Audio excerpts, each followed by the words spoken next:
So before I actually show you what's in my bug out bag, I'm just going to kind of show you around it all packed up here. It's a 90-liter High Sierra Long Trail, so it's got plenty of space in there. Lots of cinches to keep your gear from moving around. Lots of places to hook gear on. It's got this ergonomic back pad right there for airflow. Great hip belt, nice shoulder straps.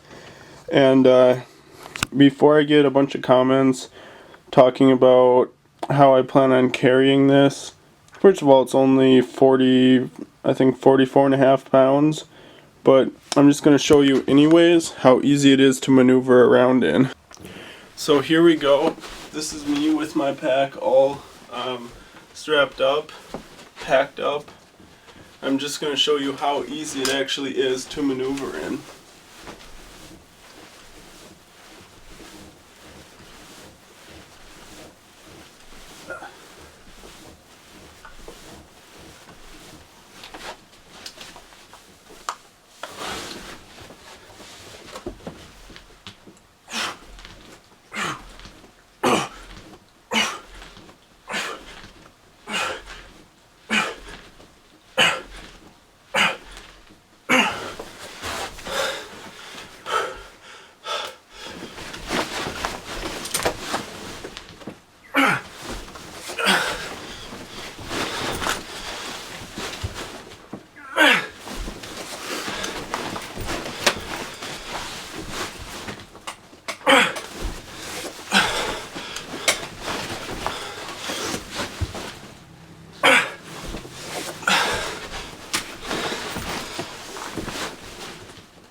So, if you say that I can't maneuver in my pack, you're sadly mistaken. Whew. So this is all of my gear when it's all nice and unpacked. Here we have my food, large tools, and clothing. Here we have my miscellaneous gear. This is my first aid and emergency bag. This is my small tools and gear. This is my sleeping bag and shelter system. This is my cooking and hygiene. This is my fishing and candles. This is my waterproof boating pouch with my passport, alternate forms of IDs, identification, important paperwork, and emergency contact info. Mess kit, 32-ounce Nalgene bottle with sanitized 5-year shelf life drinking water in there. My water pump and purification tablets. My bartering kit, my fire making kit, and my extreme emergency kit. So, let's start out with my food, clothing, and large tools. So this is my food, large tools, and clothing bag. We have an SOG tactical tomahawk with a paracord handle and lanyard. We have a Bear Grylls survival hatchet, a Gerber machete with a saw blade on the back, a can of bear spray, and a CRKT tactical combat knife, a small Fanny day pack, 72 hours worth of food, 3 breakfast, 3 lunch, and 3 dinners, a StormTech jacket, a Realtree camo thermal long sleeve shirt,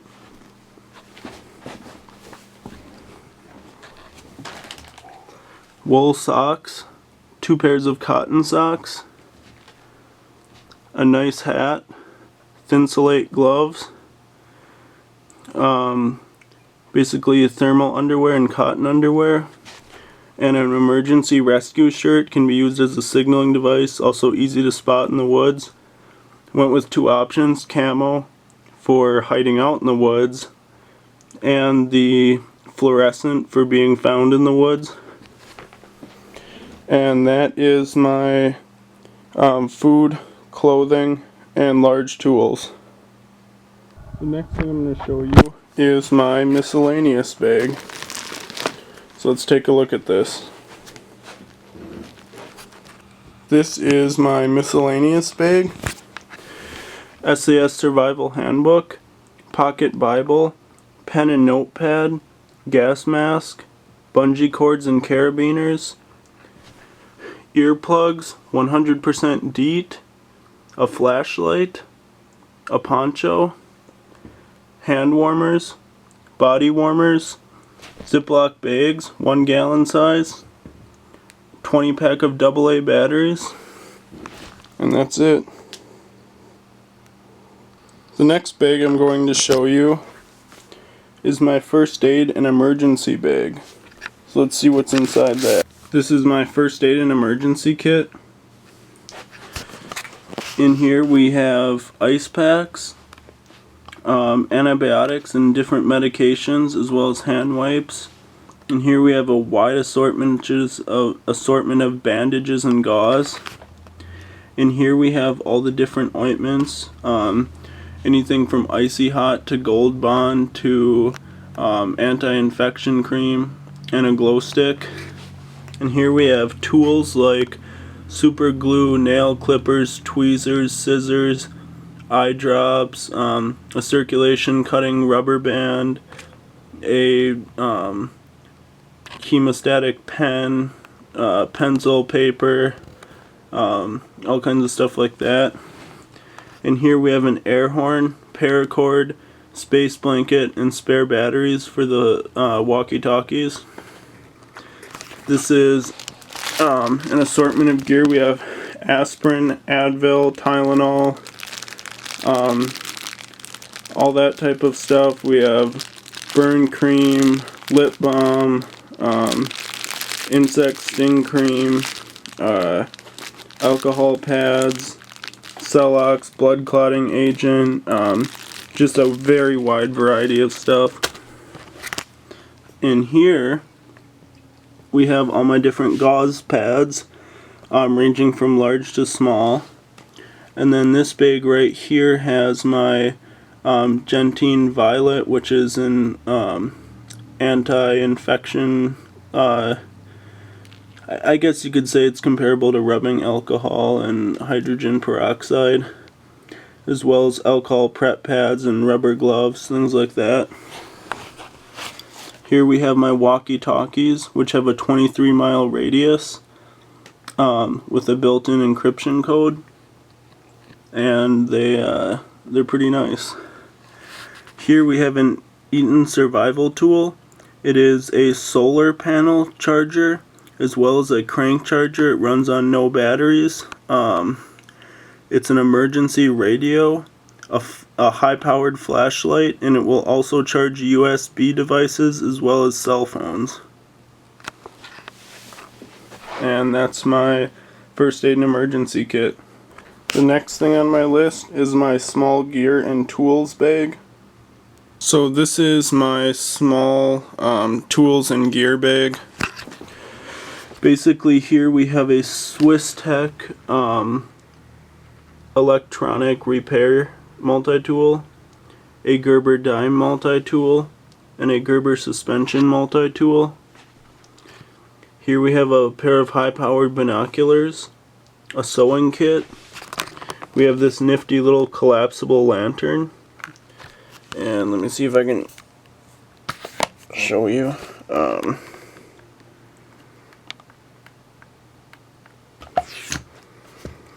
A glow stick, quick steel, my safety gloves, and my toolkit. In here I have rubber repair and tent repair kit in this little zip. And in here I have duct tape, electrical tape, a voltage tester or a live wire tester, Allen wrenches, tweezers, pliers, sharpening stone, and the screwdriver with the different sockets and attachments and the extension. So that is my small gear and tools bag. Next on my list is my sleeping bag and shelter system.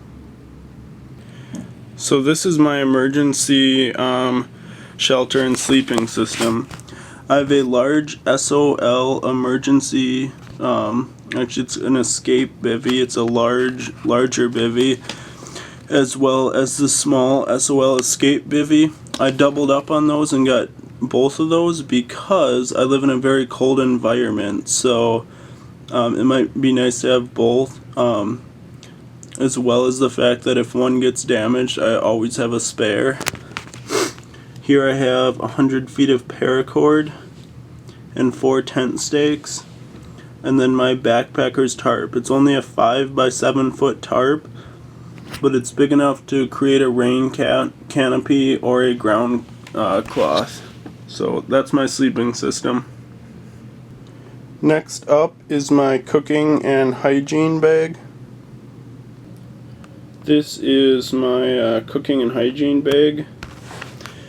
I'm not big on hygiene because I feel that in a 72-hour bug out situation there is almost no necessary hygiene.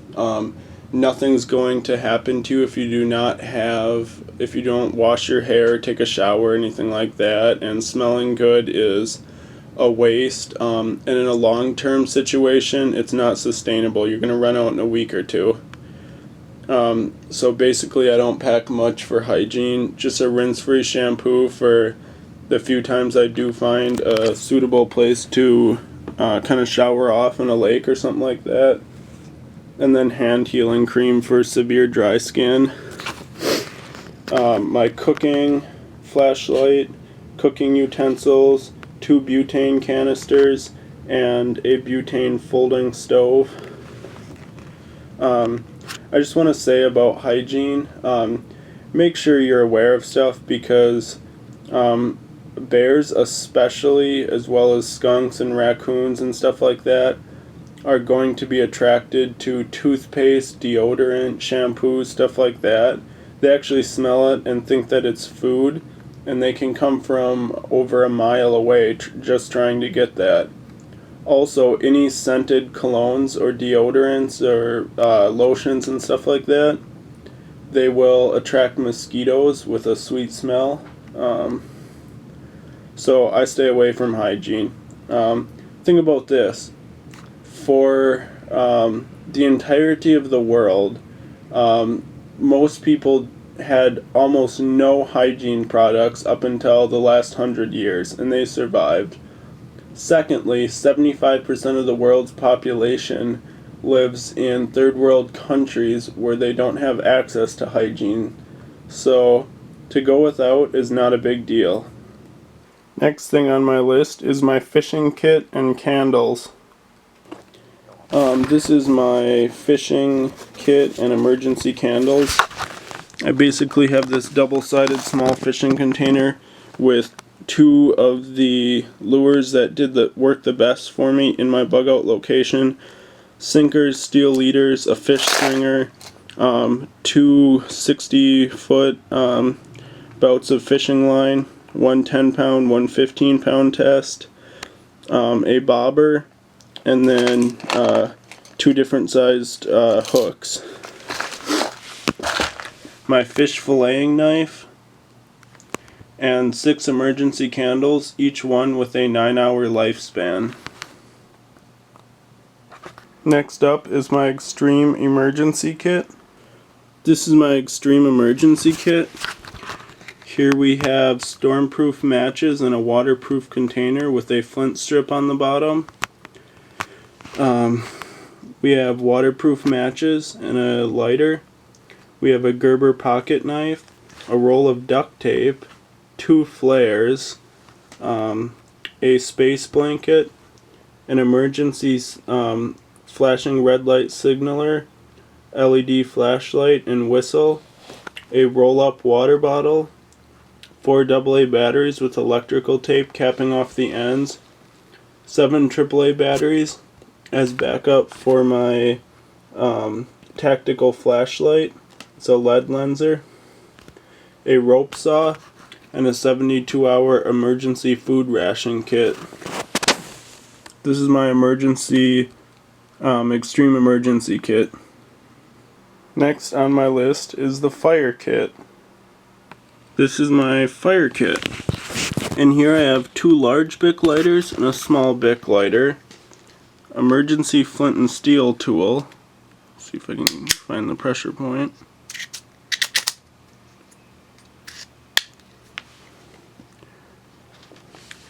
A knife sharpener. Flashlight. A serrated edge sharpener right there. A whistle. And an additional flint and steel.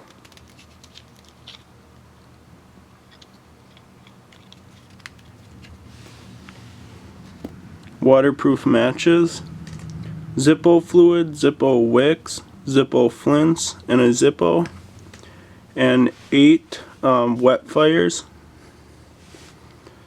and then Ziploc bags for collecting dry tinder.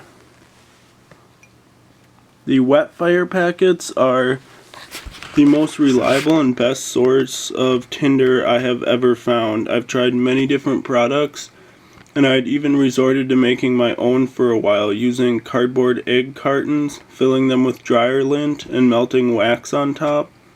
Nothing compares to these. They burn for 6 minutes at an incredibly hot temperature. They produce a flame much, much larger than any other tinder, and they're completely waterproof. You can drop them in water and they'll maintain a flame while floating on top of the water. And a 6-minute burn time is great. So that's the best source of tinder I've found yet. And that is my fire kit. Up next we have the barter kit. Right here we have all different sorts of bartering. High-end bartering, purchasing a vehicle or something like that. I would use some or all of the gold coins in there.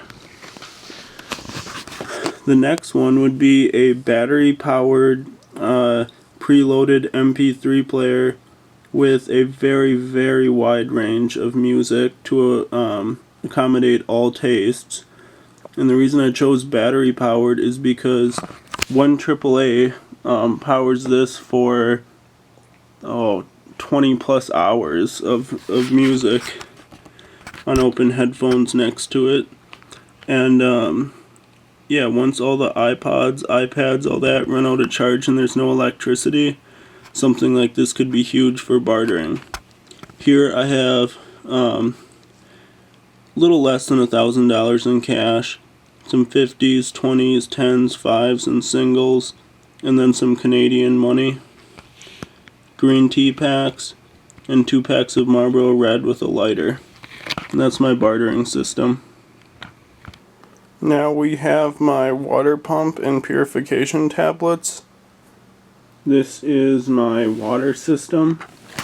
Here I have a 32-ounce BPA-free Nalgene bottle with 4 4.5-ounce purified drinking water tablets with pouches with a 5-year shelf life. I have 2 more of those pouches here. Those are emergency water for when I'm getting to my bug out location. However, the area I live in has 4,300 lakes, and a combined between rivers and lakes, a combined estimated shoreline of 13,700 miles. The total square mileage of my area is only 16,000 square miles, meaning that typically I would only have to travel 1.1 to 1.2 miles on average to find some sort of water supply, and 3.8 miles to find a lake. So, yep. Here I have potable aqua tablets, 20 of them. And those are for emergencies, but my main source of water would be my Katadyn Backpackers water pump, and that is my water system. And now my mess kit. This is my mess kit. We have 2 pots here with a universal lid.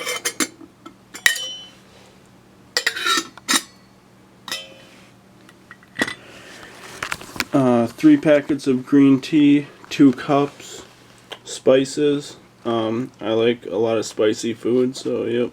And it helps if you're making stews out of wild edibles or unflavored meat. It just helps add a little comfort to that.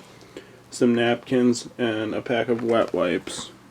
And the last thing on my list is my passport and ID bag. Here we have my passport, ID, temporary operator's license, and emergency contact info. I've kind of covered it up so you can't actually see my name or picture, but you get the point. And this is my complete bug out system. The only thing I've not shown is my tactical shotgun and ammo pouch and a small gun cleaning kit in there, and that's because the ammo pouch actually straps on the outside of my pack, and I would be probably carrying the gun with me, and I might do a separate video on that, but this is the gist of things.